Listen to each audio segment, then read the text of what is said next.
नमस्कार, मैं हूं निकिता और आप देख रहे हैं सत्यहिंदी.com। चलिए एक नजर डालते हैं अब तक की सुर्खियों पर। हरियाणा में सूरजमुखी के बीजों को एमएसपी पर खरीदे जाने की मांग को लेकर धरना प्रदर्शन कर रहे किसानों की कल मंगलवार शाम सरकार के साथ एक बैठक हुई, जिसके बाद किसानों ने कहा कि हमारी मांगों को मान लिया गया है। सरकार न्यूनतम समर्थन मूल्य बढ़ाने पर सहमत हो गई है। वहीं एक अधिकारी ने भी बैठक के बाद कहा कि सरकार राहत राशि बढ़ाएगी और किसानों को उचित मूल्य देगी। उन्होंने किसानों से अपना विरोध वापस लेने का अनुरोध किया। किसान नेता राकेश टिकैत ने कहा कि सरकार ने हमारी मांगे मान ली हैं, इसलिए धरना खत्म कर दिया गया। किसानों पर हुए केस भी वापस ले लिए जाएंगे।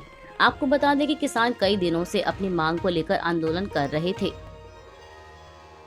भाजपा के राष्ट्रीय अध्यक्ष जेपी नड्डा ने गैर बीजेपी शासित राज्यों की सरकारों पर ओबीसी आरक्षण के मुद्दे को लेकर तंज कसते हुए कहा कि बिहार, पश्चिम बंगाल, राजस्थान और पंजाब में विपक्ष की सरकार खुलेआम ओबीसी के संवैधानिक अधिकारों का हनन कर रही है। उन्होंने कहा कि ये सरकारें जातिगत जनगणना के पक्ष में रही हैं। ये पार्टियां पिछड़े वर्ग और उनके अधिकारों की बात करती हैं, लेकिन असल में इसका समर्थन नहीं कर रही हैं। बिहार का जिक्र करते हुए नड्डा ने कहा कि उन्होंने जातिगत जनगणना शुरू की, लेकिन ओबीसी समुदायों को उनके अधिकारों से वंचित कर दिया। राष्ट्रीय पिछड़ा वर्ग आयोग का हवाला देते हुए नड्डा ने आगे कहा कि ओबीसी के हितैषी होने का दावा करने वाली पश्चिम बंगाल, बिहार, राजस्थान और पंजाब की सरकार नौकरियों में आरक्षण के उनके अधिकार का हनन कर रहे हैं। बीजेपी के राष्ट्रीय अध्यक्ष जेपी नड्डा ने पश्चिम बंगाल की मुख्यमंत्री और टीएमसी प्रमुख ममता बनर्जी पर मुसलमानों का पक्ष लेने का आरोप लगाते हुए कहा कि बंगाल में आरक्षण का लाभ पाने वाले 91.5% लोग मुस्लिम हैं, जबकि अन्य पिछड़ा वर्ग इससे वंचित है। उन्होंने आरोप लगाया कि कुल 179 जातियों को ओबीसी लिस्ट में शामिल किया गया है। इसमें से 118 जातियां मुस्लिम समुदाय की हैं और बांग्लादेश और रोहिंग्याओं से घुसपैठियों को ओबीसी प्रमाण पत्र देने का प्रयास किया जा रहा है। बीजेपी प्रमुख ने दावा किया कि 2011 में 108 ओबीसी समुदाय थे, जिनमें 53 मुस्लिम और 55 हिंदू समुदाय शामिल थे, लेकिन 71 नई जातियों को जोड़ने के बाद मुस्लिम ओबीसी की संख्या 118 हो गई। आपको बता दें कि नड्डा की टिप्पणी एनसीबीसी के अध्यक्ष हंसराज गंगाराम अहीर के उस बयान के बाद आई है, जिसमें उन्होंने बंगाल सरकार पर आरोप लगाते हुए कहा था कि पश्चिम बंगाल में 179 ओबीसी जातियों में से 118 मुस्लिम समुदाय से हैं। इतनी सारी मुस्लिम जातियों को ओबीसी का दर्जा देने के पीछे तुष्टीकरण की राजनीति है।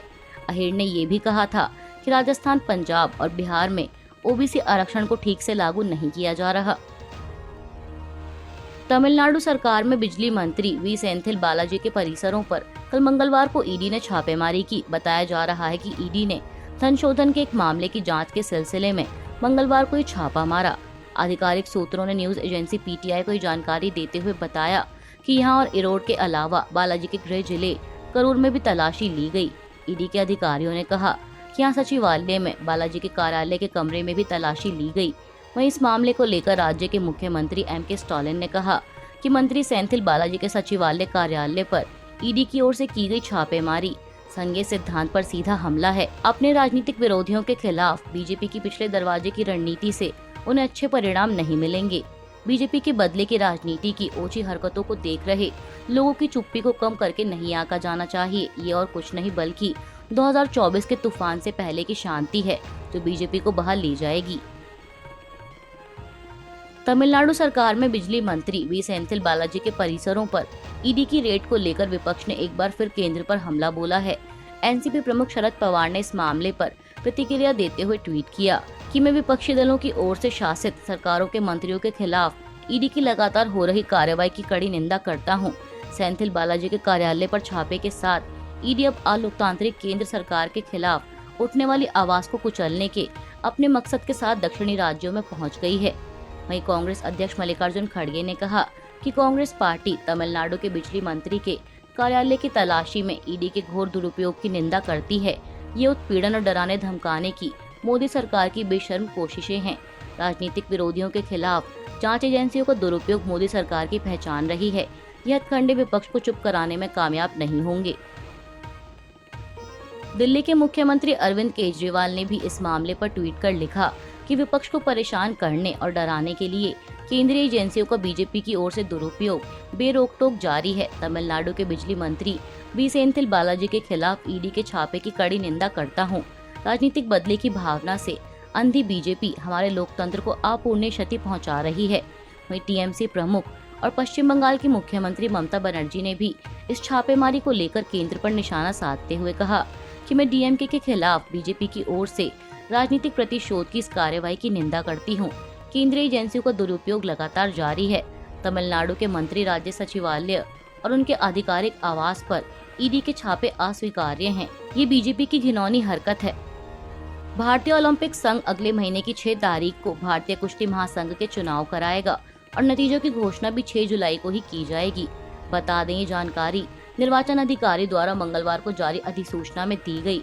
साथ ही बता दें कि चुनाव के लिए नामांकन 23 जून से जमा कराए जा सकेंगे और नामांकन जमा करने की अंतिम तारीख 25 जून है। वहीं नामांकन की समीक्षा 28 जून को होगी। उम्मीदवार 28 जून से 1 जुलाई के बीच अपना नामांकन वापस ले सकेंगे।